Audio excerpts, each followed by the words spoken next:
We're not here to debate the people who will destroy democracy. We know we're right, and they are wrong. We are here to win. This is what we believe. We must take the fight beyond the ballot box to where the autocrats are winning, the media landscape of America. At Resolute Square, we will get up every morning to defeat the dangerous MAGA media. We will speak truth to their lies. We're not billionaire extremists. We're Americans, and we will fight. If we join together, we will win. We will not let a corrupt minority steal what it means to be an American. We will fight for the heart and soul of this country. We can do this. We must do this. Together. Resolute Square. Join us.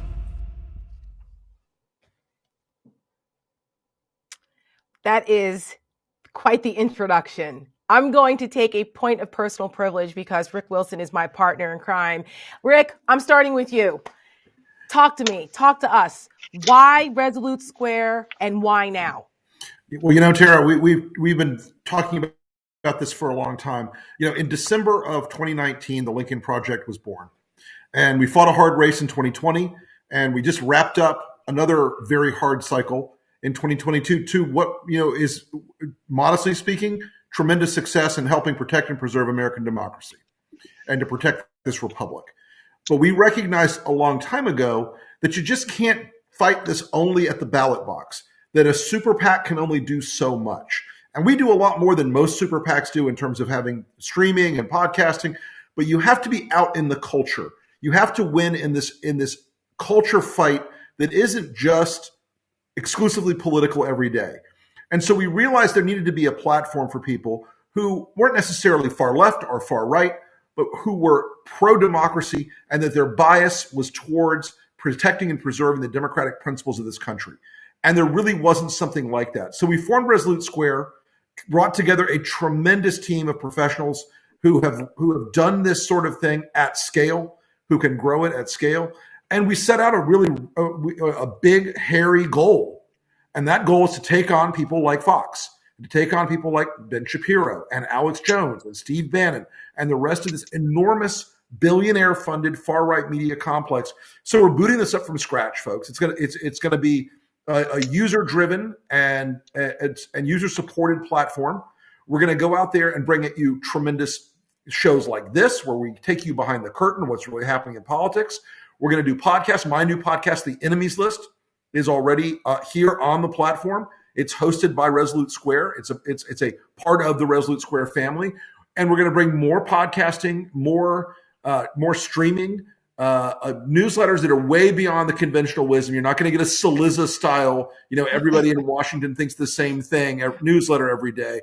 We're going to be talking to folks as we would talk to you if you were in the room with us at a private strategy session, at a private meeting, with insight and clarity we hope that you will find valuable. So with that, that's where we started. We're going to fight this thing out, folks. It's going to be very exciting. We look forward to having you join us. And welcome to Resolute Square. Amen, Rick Wilson. Joe Trippi, because you are the resident Democrat here, and you all of us are reformed Republicans, and Rick and I were joking on our other show earlier tonight that we were speaking Republican. But this is about speaking democracy and the power of having a platform to spread information and to make sure that we're giving people good information, not the lies and indoctrination and conspiracy theory that's been coming out of the right-wing ecosystem for decades now at this point. Joe, for you, bring us in the room from the perspective of Democrats and where there needs to be some supplementing of the message here that Democrats have been a little lax on, that we're hoping to kind of combine forces together. Well, it's the whole reason I joined with the Lincoln Project when I did at the time. This isn't right versus left. It's not Republican versus Democrat. This is all of us in a pro-democracy coalition. We got to build a pro-democracy movement to take this on. And by the way, the authoritarian thing ain't going away. It's not, with Trump tonight or not, it's not going away. They're going to keep fighting. They've built this media. And this is the other thing. So why this? It's like what Rick said. So That was to fight at the ballot box in 2022 together. It's calling independents, Republicans, former Republicans, never Trumpers, Democrats, everybody in a pro-democracy coalition, put our past differences aside and join together to defend democracy and take on its enemies. Well, we did. We've all been trying to do that at the ballot box. We had a great 2022, given the kind of year everybody else was talking about. And so now the whole thing it's been clear for a long time.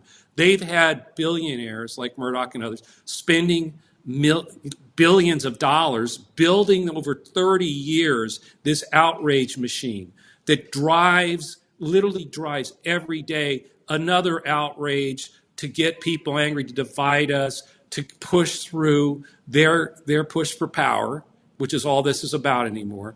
And no one, this isn't just the Democrats, no one, the mainstream media is not prepared to take this on the way it needs to be. It's got to be all of us. There's got to be a place where creators, content, stuff comes together to take this on, to take on this authoritarian thrust in the Republican Party right now, and to stamp it out, and to take on the MAGA media machine and Fox that feed it every single day. So that's why that's what this is about. That's why this is different. And it's our bias is pro-democracy and against its enemies, and making sure there's newsletters, there's content, there's videos, and training sessions and things like that. Everything that we need to do to start to fight their outrage machine. Absolutely. And Stu and Reed, I'll get to you in a second. Stu, you talk about how, we can't have both sides a lie. That's not what we're here for. And that's what traditional media has been doing. And I've talked about this, and that I feel that it was a dereliction of duty, that they were giving equal time to both sides of this nonsense, where one side was clearly worse than the other, and they needed to call that out for what it was, and they haven't been doing that, so someone needed to. Stu, talk to us a little bit about that concept of, we have to tell it straight. Somebody's got to do it. Yeah, I think, look, I'm someone that has a real soft spot in my heart for the classic journalism institutions of this country. I've been writing articles, like a lot of us, since I was a kid. But I think that what we've realized pretty universally now is what is happening in this country, the typical journalism model has failed us. And what was at the essence of that model? It was objectivity. We're going to tell this side, we're going to tell this side. And that was based upon a society in which there was some level of good faith, where you could agree on at least like how many people showed up at an inauguration, without sending spies out there to lie about it. And we're not there now. So that is a problem that news organizations have, that they're wrestling with, I think in good faith, some with other success. But we're not going to do that. We're not a news organization. And that's why we say, we know we're right, and we know that they're wrong. I don't need to understand the guy who's in the Camp Auschwitz sweatshirt in the Capitol. I just want to put the guy in jail. And I want to defeat the people that he supports, because this is pure evil. So what we need in this country, I think, and it's amazing that we don't have it till now, is a single issue hub for pro-democracy forces to come and build. And that's what Resolute Square is all about. And when you look at the history of right-wing media, there's a great book by Nicole Himmer called Voices on the Right. Mm-hmm. It is amazing how small this stuff started. And what we have now is a moment, because of streaming, where the barrier of entry, in many ways, I think streaming is like when CNN, Ted Turner started CNN, but we don't have to go out and get licensed. We don't have to go out and buy big stations. We can just do what we're doing now. And that has really leveled the playing field, and it allows us to reach a broad audience, and to build an audience, and to invite people into this audience.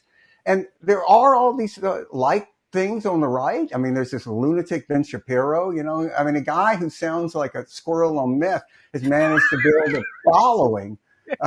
It's extraordinary. Or Glenn Beck, a guy that, how does that guy get through TSA? I have no idea. Probably plus private. So we can do the same and make it bigger and better. We just have to join together. There's nobody else who's going to save us. This isn't Right. a project that's started by some billionaire. It's not a corporate Although if you takeover. know a billionaire, we're happy Yeah, to I mean, talk. well, listen, I Yeah, but That. that's the whole thing. You can't. We talked about this. I've said don't wait for Merrick Garland. Don't wait. We can't yep, wait, and we Right. can't wait for a billionaire to step out and start to fund something that takes this on. It's all of us. We've got to do it, and we're not. No bill. If a billionaire does step up, great. But it's now we're going to launch this platform, and we need all the help we can to get it started, get it off the ground, and then we keep building it together. Absolutely. Reed, you worked in the Bush administration. You came from Bush world. I've worked on campaigns back in those days, and it's just such a different time now. I mean, Joe and Stu have worked on presidential campaigns, Rick too. And it's like all of us are looking at this and going, conventional wisdom is out the freaking window. Right. It's out the window now. And, to take this on now and I'll let you give your spiel about why Resolute Square and why now, and then we'll talk midterms, but go ahead. Right. Yeah, and I'll keep it brief because I think that so much has already been said by you and the other guys. Yeah, I think that is, I think, unique amongst the folks on this team and so many of the folks that we interact with is that we do come from that campaign background. So many of it. I grew up in politics, right? I knew your dad before I knew you. Exactly. And if you've met my father, he's probably watching. Dad, I'm sorry. I'm going to say sorry to all those other people out there for all that. But I'll say this is that I love your dad, Reed. and I appreciate. I loved that. working with him. All right, Yes. we're up to 3 then. That's great. Just kidding. But I will say this is that you have to understand the rhythms of these things, right? That these are the kinds of things that normal people don't do, right? Because they're doing other active things that are normal and stable, and we're used to the instability. And as the chaos has grown, we have come to understand that chaos, and we are going to see chaos in an hour and 15 minutes. Right. And I would also say this. I mean, just think about this, Tara, as we get into questions. Gab, Rumble, Facebook, Fox, Newsmax, Twitter, Telegram, the Leadership Institute, the Conservative Research Institute, the Federalist, Bannon, Ben Shapiro, Glenn Beck. Those are just the ones I could write down on my notepad. All of them, all day, every day, they are on message. They are on brand, and they say the same stuff. And let me tell you guys, we had a good week last week, but it's going to get worse before it gets better. And why are we here? Because we understand that, and we understand that you have to meet these people where they are, which is 6 weeks of crappy polls, right, put out by crappy Republican pollsters, by Republican outlets, get pushed. What happens? It gets picked up by the mainstream media. Suddenly, what do we have? A red wave that was never going to happen. But you know what? They convinced most of the country to expect that last Tuesday was going to be a debacle for Democrats and a debacle for democracy, and it wasn't. Right? Yep. We bought ourselves breathing room, but that's the kind of stuff we have to fight back against. So I just want to say thanks to everybody. Go out there and sign up. And Tara, it's back to you. No, Reed, that is actually a perfect segue into bringing folks inside the room in the midterms, because we've seen the results in this in this state, and these people are counting, and this and that, and fine. But I think what people did not fully appreciate was what you just mentioned, which was the polling and how that was manipulated through this ecosystem of on-message outlets that created it influenced behavior of not only the media, but they were trying to influence the behavior of voters. And that is a specific strategic tactic that the other side has mastered at this point, because they're always on message. Stu, I want to go back to you on that, because you worked on, at the highest of levels in the room in presidential campaigns. This year's not a presidential, but it almost felt like that, given the amount of voter participation and how many people were voting, the amount of attention paid on this. I mean, I remember back in the day where you were lucky if you had like 30% voter participation in some House races. I mean, the voter participation was through the roof. Talk about how they were able to use that polling, manipulate that polling, and then craft a message that not all of us, a lot of us bought into? Well, it's a great question. There are studies that show that a certain percentage of the people want to vote for a candidate who's going to win. It's what sort of layman would call a bandwagon effect. And you can use it in a couple of ways. You can use it to depress vote, like we're not going to win anyway, so why turn out? To me, I was involved in 2002 race, which was the last time a party in power held on the race. And we decided to nationalize that race around domestic security. Mm-hmm. And what a lot of us, I think everybody here, has been begging the Democrats to do was to nationalize this race around democracy. And, there's sort of a debate. Do you look at a poll and decide what you're going to talk about in a campaign? Or do you decide what you're going to talk about in a campaign? And it's always a balance. You can't go off on some crazy thing. But look, I don't remember seeing a poll that in 2007 showed hope and change the number one issue in America. And when we worked on the Bush campaign, I'm sure as I'll tell you, there wasn't restoring hope and honor to the White House, or dignity and honor to the White House, never showed up in a poll, but it was the only thing that moved numbers. Right. So I think what happened here was to the White House, and I am a big fan of the Biden political operation. I think they're undervalued. I think they ran a tremendous campaign. They went out and with the president, who only a president can do this, and said that this was about democracy. And they got a lot of grief about it. Right. From the right, of course, because he said, but they got a lot of grief internally, saying, right. well, no, the backdrop, Stuart, the backdrop. People don't care about. I mean, look, I wake up in the morning. Where do I put democracy in my tank? Where do I, to get to work? But it was, the bigger this race was, the better Democrats did. The more you could make it about big stuff. And that's more why it felt like a presidential race, because ultimately presidential races tend to be about big stuff, or certainly you want to make it about big stuff. So I think that we were right and they were wrong, that it was about democracy. But, campaigns, you have to tell, and this sounds arrogant, but you have to tell voters what's important. And you have to believe in it. You can't go out and say, look, we think this is important, but we're not going to really talk about it. I mean, it doesn't, you got to, Lee Atwater, which I'm sure is a hated figure to many people watching. But he had this phrase when I was coming up, you got to dig the ditch you're going to die in. That's right. And, you got to be willing to do it. And I think this is a real lesson in you don't need polls to remind you of your deeply held beliefs. You go out and you fight, because if this was a race about gas prices or a race about inflation, Democrats weren't going to win. So why not make the race about something you can win? Maybe you'll fail. And just before Rick steps into the other part too that we see that our old party does so well is repetition.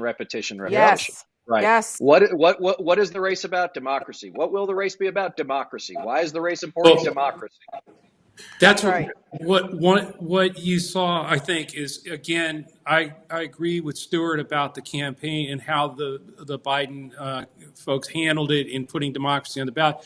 But the other thing is exactly what Reed said: repeat. We don't do that as Democrats, right? And the other thing I think, though, is how important it was. I mean, again, look at that outrage machine and their ability to front run crime, inflation, the border, at the same time doing the fake red wave poll stuff that was going on out there. There's no mechanism to fight that. So you have people like Simon Rosenberg and Tom Bonnier and me, and it's a lot about, You were saying this, Joe, and no one else was saying this. Right. You were way ahead of one of our calls, folks. But last June, Joe said, this is bullshit. Last June, not this June, last June. Was that before or after Dobbs? Was it before or after Dobbs? Oh, it was before. It was like Simon Rosenberg and I were talking about this in October of 2021 where none of the data that we were looking at did not look like a red wave. It actually looked like some races that we had seen in 2010. I'd like to say I was smart. No, I'm just old enough to actually been around where I saw that part of the movie before and realized the extremism and where this thing was all going. But my point is, Simon and Tom and a few people are out there literally on their own trying to knock down the media falling for the red wave, the Boozy. fake Yeah. poll I mean, thing, and Lincoln. No, I mean, but what I'm saying is there's no platform that that starts trying to pull all those thinkers and strategists and communicators together in a pro democracy against our enemies of democracy and so they're not all out there sort of just a few people trying to get their Right. smart thoughts out and knock something down.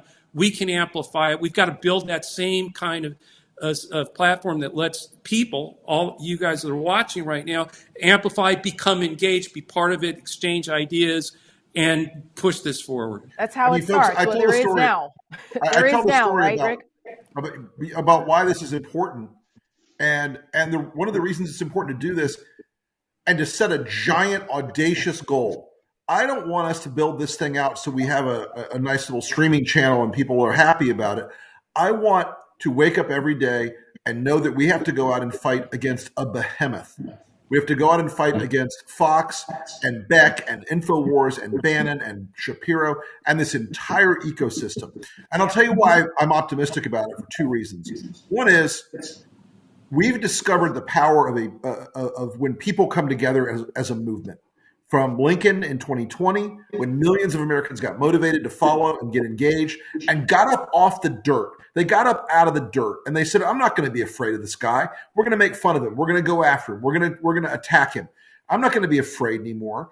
And so we saw that this year when we formed a thing called the Union at Lincoln, where 62,000 volunteers went out there. We sent out more volunteers from this thing we built for no money, a website. All volunteers, 62,000 people. And you know what they're doing right this evening? They're kicking ass in Georgia right now. And so having this infrastructure that's against us, I'm always inspired by this one thought. When Roger Ailes pitched Rupert Murdoch on Fox, he wanted to pitch a 1-hour show. Okay? He wasn't thinking about a giant network that would alter American politics forever. But we are. It's ambitious as hell. It's like climbing Mount Everest and then climbing 3 more Mount Everests. But if we don't do it, nobody else will. If we don't step up for it, we're going to get the same both sidesism, the same configurations of these media companies that pop up every year now. And they gather a few journalists together and they give themselves a cute name and they have a nice party one night in Manhattan. And then they sink into nothingness because they try to make both sides the same. We will have no part. Destroy the world, one side doesn't. We're anti prefer the not destroying side. We don't get invited to parties anyway anymore. So yeah, right. What difference does it make anyway? Well, speak for yourselves. I actually kind of liked those parties, especially during Christmas. Yeah, but that's time. because you still get invited to them. People like you. Right, people like Tara. I mean, yeah, people don't like us, so that's, which is okay. I mean, listen, we've accepted it. That's why we try to hang out with you. Yeah. The most wonderful time of the year is around now, after elections, where regardless of who wins what, you have all of the Christmas parties in Washington, which are a good time. And nobody does Christmas like you, Tara. I will say that. True. That's true. Wait till Christmas comes. Everyone knows. I don't know. I've got 5 Christmas tree stands, and I'm filling every one of the sumbitches this year. Good, as you should. With the tears, I will be doing the tears of the MAGAs. With the tears of the MAGAs. Griswold, and I go to a national forest and I get my permit and I cut down my tree every year. That is hardcore, brother. Yes. I love that. I heard a story about that, but we'll say that for another time. Right. For another episode. So back to the midterms. So, Reed, what was your biggest takeaway from the midterms? I think that a lot of times, just as we're trying to talk about things here in a little bit more detail, that so much of what's actually happening the nuance gets lost, right? The signal gets lost in all the noise. That you could be a voter who is really worried and rightfully so about inflation and the economy, and decide that if you had to take two candidates, that the Republican wasn't the one who was going to help you solve it, right? That secondly, that I interviewed John Della Volpe from Harvard today, who does extensive work on youth voting trends and why people are voting it. And no kidding around, like the youth, the children are our future. Yes. Without them, we don't get over the line, right? They made up all of those votes that weren't coming from my generation, Generation X, and weren't coming from the boomers. And so I thought that was great. It was, once again, the type of coalition that got Joe Biden over the line in 2020 grew and strengthened in 2022. Democrats, independents, and Republicans who are all sick of what we've seen with Ultra MAGA. Now, we'll get to that, but the good news is that it held. The bad news is look how close it still was. As Rick says, this is still the game of small numbers. Yes. And so, we can't take anything for granted here as we're not quite done with the 2022 cycle, but the 2024 cycle is going to start whether we want it or not. That's for sure. And, about I had the opportunity to work with John when I was a fellow up at Harvard in 2020. And I can tell you that those students up there, they work on that. That is a poll that is designed and executed by the people they are polling. So there's a certain extra amount of care that's going into that because they're literally polling their own generation, and they do extraordinary work. And it was really a fantastic opportunity for me to see what goes into that poll and what they do. And I love John. That's actually a good opportunity because not only do we have the strategist part of this, but tonight we wanted to bring a little bit of the activist part of it because Rick brought up the union and some of the activism that's involved. And we have Maya May with us, who was on the ground and involved in these things. And some folks know her from hosting We're Speaking over at LPTV. Maya, welcome. Hi, everyone. How you doing? We are wonderful, fantastic, and marvelous, as my husband always says.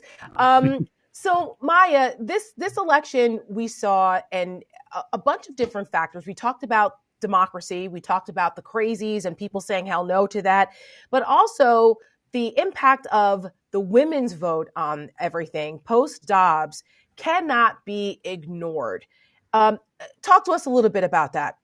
Absolutely can't be ignored. Had the opportunity to go to the Women's March both this year and last year, and the energy at the march this year was hugely different because it wasn't just women.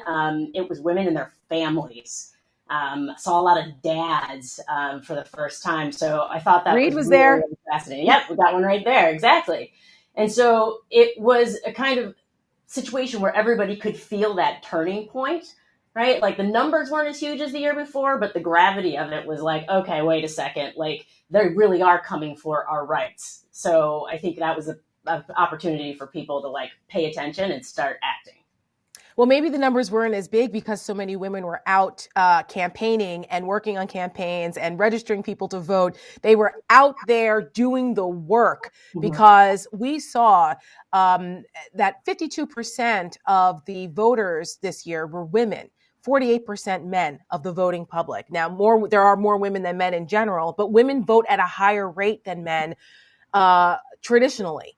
And this time in some swing states, we saw the impact of that vote coupled with the youth vote in some places. But where we saw the idea of women's rights and women's right to choose what's the best for their own bodies, we saw that was on the ballot in several states, including red states, where that, abortion rights and the idea of women having that freedom and agency over their own bodies was even popular in red states that you wouldn't expect overwhelmingly on a lot of these ballots, right? Yeah, very much so. And I think there, a lot of people, there was a lot of cognitive dissonance, I think, happening because while Republicans were preaching freedom, and, Ron DeSantis is talking about, I'm going to keep Florida free. Well, that wasn't true for the women in a lot of these states. And here's the thing, it's not just a women's issue. It takes two people to make a baby. And so a lot of people, I think, were paying attention and going, wait a second, I don't want to be a dad. So what witchcraft is this? But I think, Maya makes a good point, which is the famous Janis Joplin, freedom's just another word for nothing left to lose. If you don't mean it, people know it. And the people in Kansas, as one of our commenters just noted, knew it. The people in Kentucky knew it. Kentucky. But the rights and freedom, the rights and individual liberty piece of this, Dobbs was obviously an atomic bomb on that, but also all of the anti-voting laws that passed in 21 and subsequent to 22, when school boards start banning books because they're quote unquote offensive to people. These are antithetical to what I think most Americans, modern Americans, believe in, and the idea that somehow we won't back to a 1950s existence that was never real, right? I guarantee you my grandparents weren't Ozzie and Harriet. None of them were. Is a fallacy, but that's the fantasy that they have to sell. And that's another reason why we have to do this, because that sphere that they create in the right-wing media ecosystem, if you spend any time in it, it is mind-warping, right? Yes. And they have to keep their people inside it. So we just have to take that chisel and knock a little bit of it, get some of those people back, right? The MAGA folks, they tend to buy in bulk and they sell one at a time. And so every one of those people we can get back outside that sphere is one that I think we can bring across the line to vote for the right people. That's right. So let me ask you a question. I'm sorry. Go ahead, Sue. Clearly, a lot of voters, but particularly the numbers which indicate women registering in unusually high numbers, which is one of the reasons that polls are off, because polls are based on modeling. How do you model that? What do you think? Do you think they're going to stay involved and through this next election? And what do we need to be doing to make sure that happens? Yeah, that's a really good question, Stu, because they're going to stay involved if we ensure and make sure they stay involved, because everybody has their lives to lead. And so I think people aren't used to democracy being a lifestyle, but it actually is. It's something that you have to practice day in and day out. And so I think that's really an important part of what Resolute Square can do, is invigorate people to understand that, hey, if you just do a little bit of work every day, if you pay attention to what's happening in the different, in your neighborhood, but in your schools, then it becomes that much easier once election time comes around. You're not scrambling. You're not going, who are these people? Who are these players? So I think, yes, they're going to stay involved, but it's on us to be able to keep them involved, keep them engaged. I think it also has to do, Tara, I think with the conversation you have with people. Working in politics as long as we have, we got so jaded. We didn't ask voters for the most precious thing they could give us, their vote, really, except for the last 8 weeks of every 2 years. Yeah. Right? And then we would beat them about the head and neck with all sorts of terrible advertising, $1 billion at a time. And what we see is, well, they still do that.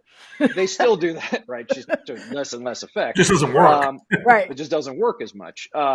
But I think that now, we have to see, that you have to go out and you have to have those conversations. They have to be continuous. They have to be building community, so that when you do go ask those people for their vote, when you do encourage them to sign up, to go door to door, or ultimately to pull the lever, that they already have a level of trust. If there's one thing that I heard from John today and from others is, the younger, 40 and under, which now represents, I think, 18 to 25 represents like 75 million Americans, right? Or 18 to 40, whatever it is. It's a crazy number. Right. The millennials on down. Right. Yeah. Like they're baby boomers. They make you earn it, right? They make you earn it. And we got really fat and really happy, just sort of saying, okay, the older voters will be the ones that'll pull us across the line. Younger scare the people shit don't out of them every 2 years. Right. And younger people don't vote anyway, right? Let's just ignore them. And what we found is that if you pay attention and you engage them, not talk to them or talk at them, or certainly talk down to them, that's right. They will have that engagement. And, that's why they went, at the University of Michigan, right? Ann Arbor, not exactly a red bastion, but they went 95% to 5 for the Democratic. Well, it's those are the voters that want it for Hobbs. Right. Right. And also in Michigan, the abortion issue that was on the ballot there, it won by 13.4 points, 13.4%. But so they were motivated because it was something that impacts them. They saw that freedom as an issue. You know what? I don't think. Go ahead, Reed.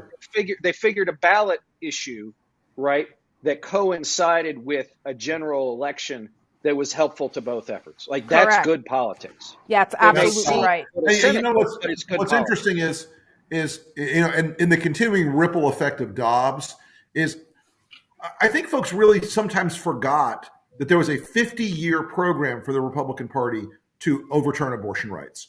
A 50-year program. Stuff that was going on before any of us were in politics. They were grinding out this strategy, put people on the bench, move the cases through the system, overturn Roe. Every That's what the single state where Federalist there was an Society was abortion, about. The yeah, Federalist every single Society, state where there getting was an those abortion judges. initiative on the ballot, it passed.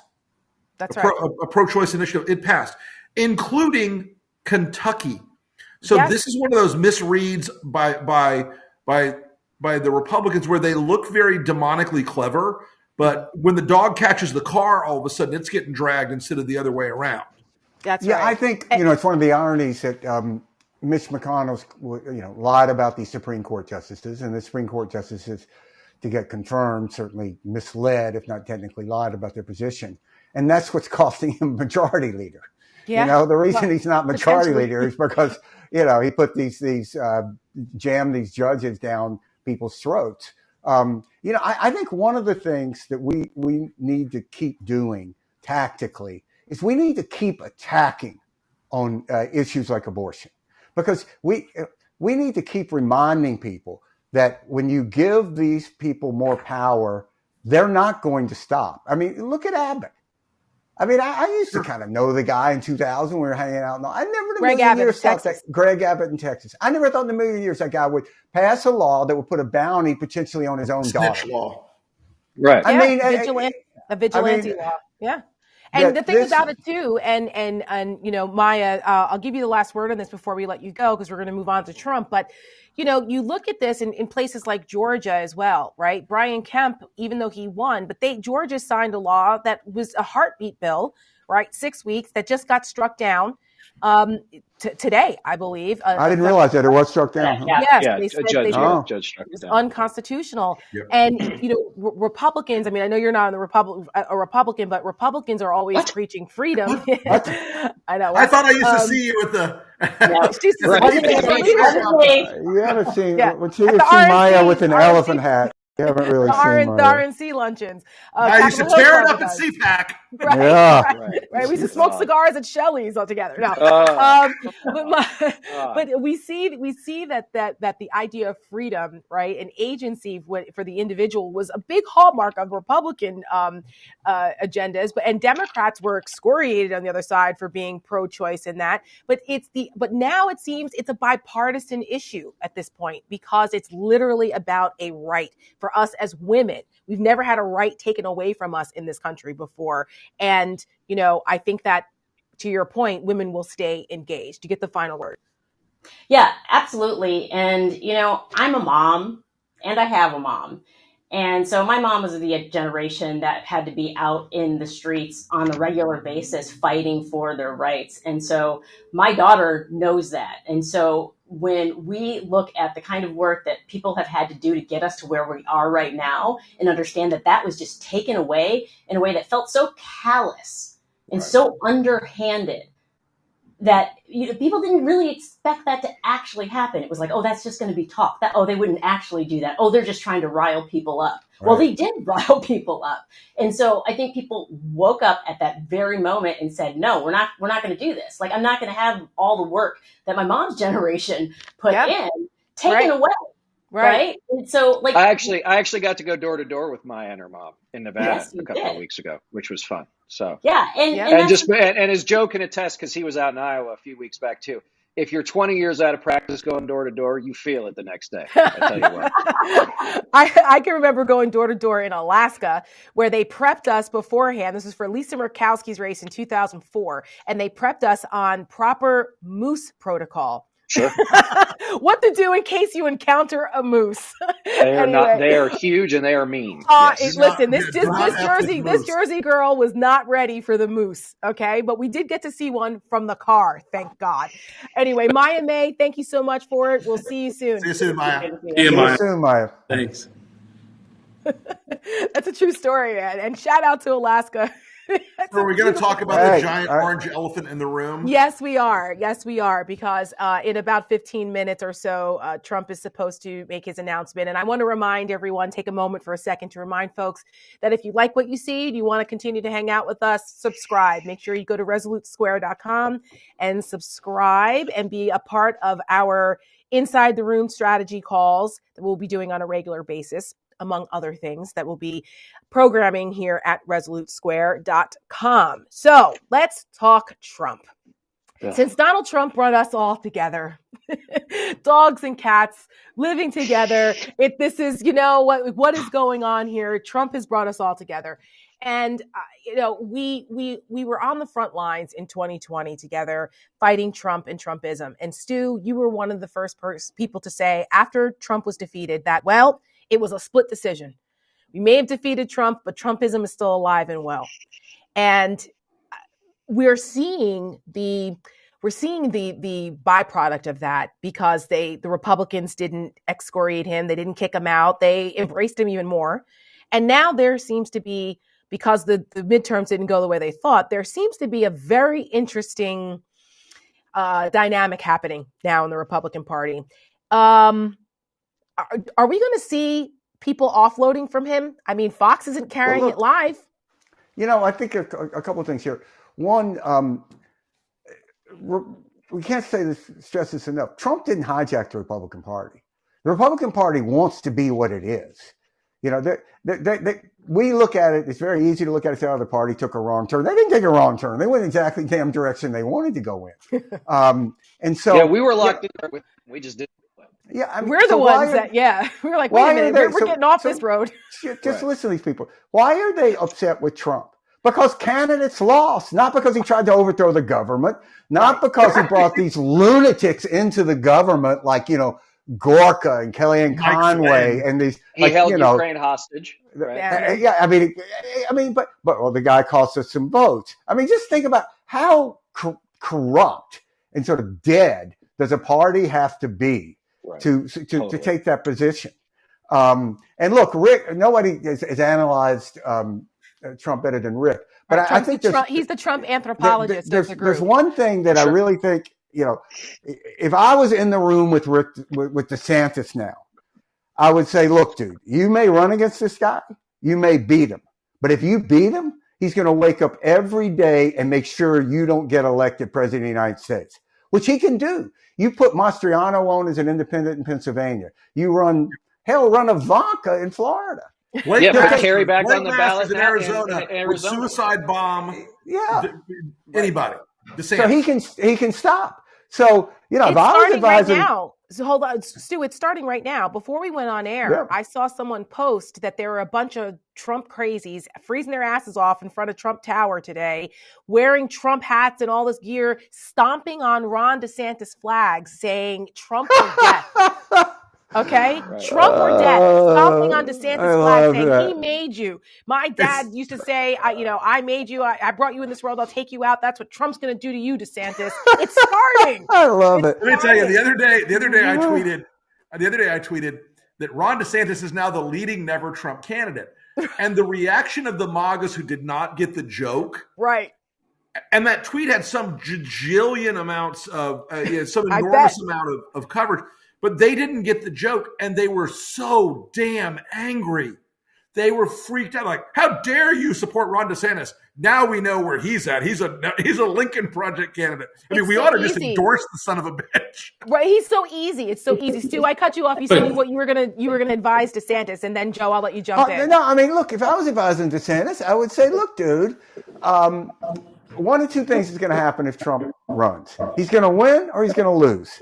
Either way, there'll be an opening in 4 years, unless Trump, suspends elections. But let's say the guy actually does leave office. So then DeSantis is going to be what, 46? 46. He's 44 now. 46. Right? He's 43 now. He's 46. He'll be the presumptive nominee of the party. You trust that Trump will pick some, nothing person to be his vice president like he did with Pence. So that person probably won't be positioned to run with any power. So I'd say, look, dude, cool your jets. Do everything you can to elect Donald Trump. And It's right there. Don't So go out. Stu is in the DeSantis shouldn't run category. Go ahead, Joe. Well, no, and this is why being on the opposite of Stu for year after year, fighting on different sides of Senate and gubernatorial races, I always hated running against, being in a campaign against him because he actually gets it right. DeSantis is crazy to do this. There's no way out. There's no way he wins. He defeats Trump. Stuart's right. He's going to spend every minute making sure DeSantis never becomes president. But I think fundamentally this still gets to, look, they're not going to back away from this guy. All this stuff now about, the hand wringing and, geez, we lost all these seats. Yeah, this is the same stuff that happened the day after, January 6th, right? Where they started to do, and then like clockwork, they all fell in line. And, if they weren't going to stand up then, they're hell not going to stand up now. So this again gets back to why what we're doing, because it's not just the ballot box, but it's really taking on the outrage machine that fuels him and what's going on inside the party. And Stewart's right again when he says, this isn't Trump didn't do this. Trump revealed what the Republican Party has become. He didn't create that. He revealed it. Well, right. I say he unearthed it because it was certainly. And Tara, let me just say this about about how, especially at the all campaigns, but the bigger the campaign gets, the more this effect takes over, is that you have a candidate, Ron DeSantis, right? And you have a campaign manager and a group of strategists. And then before you know it, you've got 42 people in Iowa and 22 people in New Hampshire and everything else, and people in a headquarters, right? And so the machine of itself is, you got to keep paying for that, right? Because once the cash register starts, it doesn't stop until you run out of money. Right. But everything they do will be a process. When you go against Trump as a campaign, you don't understand, you're not going against his campaign. You're literally going up against him. That's right. When you respond to him, he will respond to you.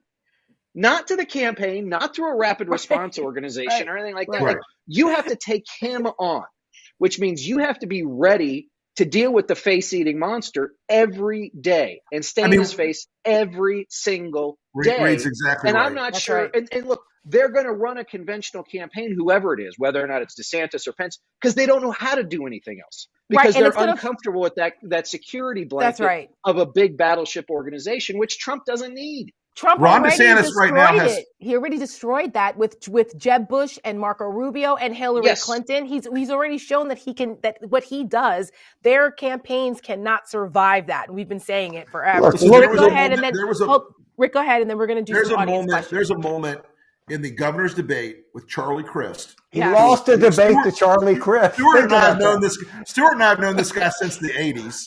Okay. And Charlie is a 3-time loser. He's a spent force in Florida politics, but the old dog still had a trick or two in him. And Trump was watching that debate like a hawk. And there was a moment where Charlie asked DeSantis, are you going to run in 2024? Are you going to serve as governor? Mm-hmm. Guys, it was like a 5-6 second. DeSantis, you could see the gears going. He could not. He was on tilt. No, it was like buffering. Right. And remember what the moderator said. The moderator said, we did not make provisions for the candidates to ask one another questions.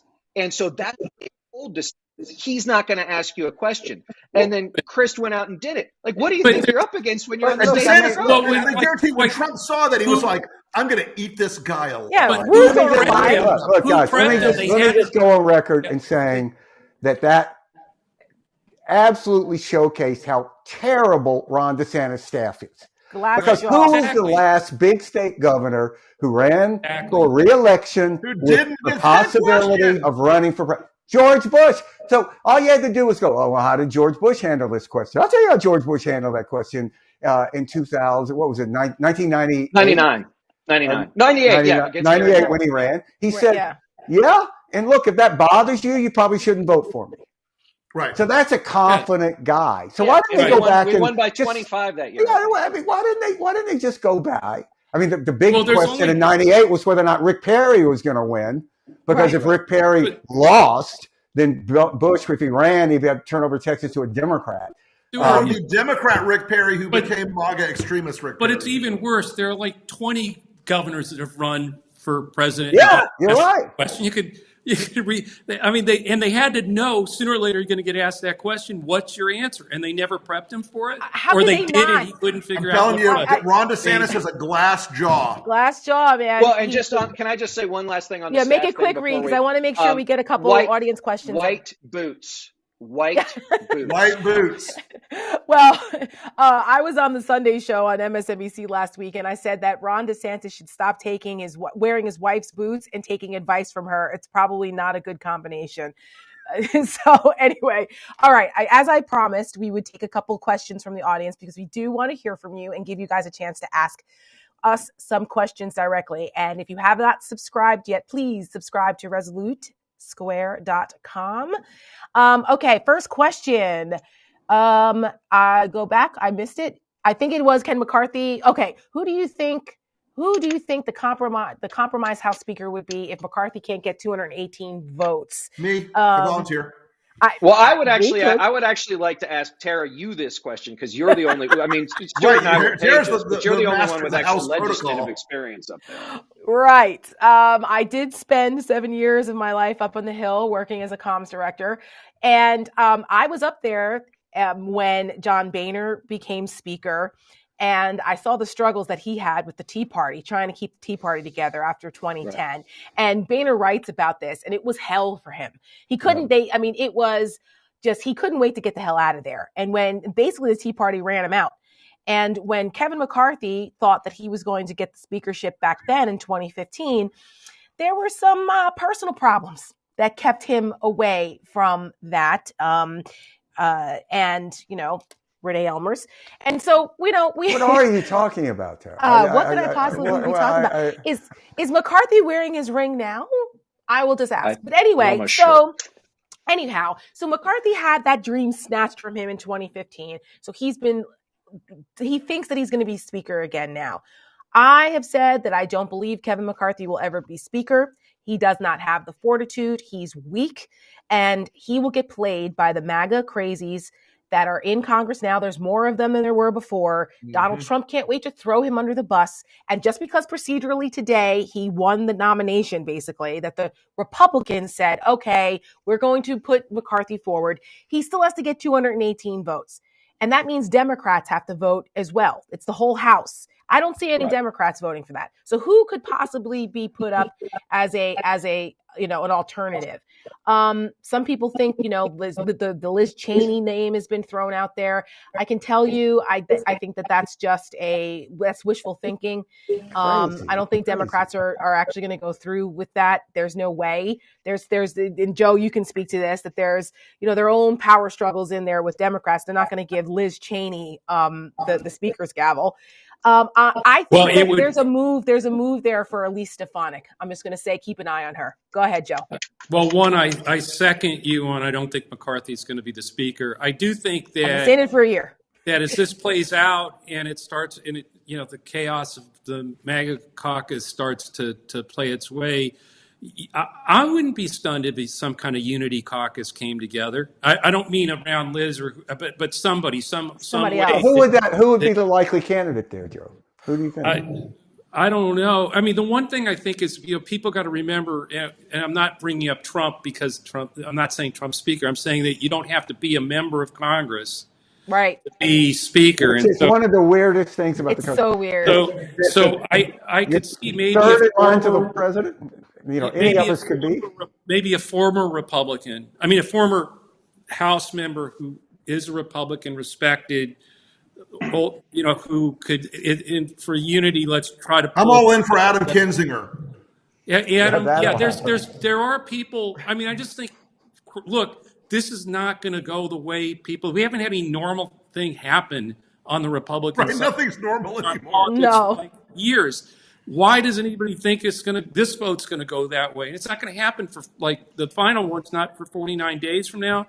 A hell of a lot can happen between now and then, including what's happening in about 3 or 4 minutes now. And right. I just, I saw Tara, I saa Matt Gaetz giving a little press conference after the conference vote today. Yeah. I got to tell you though, he was as well informed and sort of motivated as I've seen him. He sounded, I mean, he's crazy, but he sounded like a serious person. And he said, Look, I'm never going to vote for this since guy. he was right in his 20s. He's not stupid. Right. He's evil. He's not stupid. Right. But he said, I'm never going to vote That's a for bumper the guy. sticker. Okay, so now McCarthy's got to hold on to 3 crazies after 31 already said they don't want him. Correct. Right. And Good luck. in the Yeah, past, good you luck. had a chunk of folks vote against Pelosi. You had a chunk of folks vote against Paul Ryan when he ran, but they had larger majorities, so they didn't have to placate a couple of the the block of crazies there. And there was more bipartisanship because neither one of them were crazy people. They were competent. Good politicians who knew how to run the House. And so I don't know who those people are right now. Who are those people on the Republican side? I don't know who that could possibly be. All the normies are pretty much gone. They Well, it's ran going out to of have town. to be somebody Trump supports, right?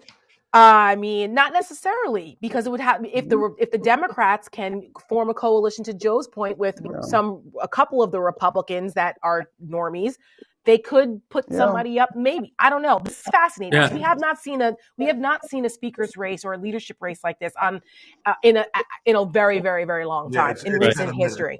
Yeah, the dynamics of that are just crazy. I'm going to take one more quick question before we wrap it up, because we don't want to miss the big announcement that Trump is going to make later this hour. But one more question. What do you think of the DNC's funding of MAGA candidates in the primary to boost their own general election chances? One of you can take this before we wrap it up. It was Rick a big Wilson, bet. It was a big bet. It had to be handled delicately. It almost did not pay off in a few cases. They almost juiced up the Republicans a little too much. They're lucky that the tide was set against them by the end of the campaign. It's a tricky thing to do. That playing in the other side's primaries, and I've done it a few times. But man, you screw that up, and you've created a real monster. So it worked, and the MAGAs made it easy. It's less about those primaries though than Trump playing in his own primaries and causing the crazy to rise than the Democrats selecting the MAGA candidates instead. That's absolutely right. And on that note, let's go look at the Hellmouth, kids. Yeah. Paul, thank you for coming inside the room with us to talk a little bit about strategy and what we've seen so far. And if in you the want future, to we'll answer more questions. Yes, we will. We had to get through some housekeeping tonight, but that's right. In the future, we will definitely have a more robust Q&A section for you guys. We just had to get all the housekeeping out tonight, but keep subscribing. Thank you so much. We see so many people have already subscribed tonight during the broadcast. Keep it coming. Spread the word to your family and friends. And we will see you again this Thursday at 8:00. We'll analyze the Trump announcement. We'll have all our strategic hats on and analyze what the parts that we can understand of the Trump announcement and what it means on Thursday, among other things. So thank you so much, and we'll see you there. Bye, guys. Thanks, everybody. Guys. Thanks for joining us. Thanks for coming to the They've party. been winning for years. I'm very proud of them. Decades. The right-wing media machine. They play by different rules. Alternative facts become America's reality. They lie for money, for power. They lie because they know they can get away with it. Ready to fight back? We took on Trump and defeated him. Now we need to take on the MAGA media. We need a powerful media voice dedicated to crushing the enemies of democracy. And now it's here. Resolute Square. Resolute Square is a growing community of creators, thinkers, strategists, and activists with one mission: to defend democracy. We're not a news organization. The old media models are failing. Resolute Square refuses to tell both sides of a lie. We proudly declare a fierce, relentless bias for democracy.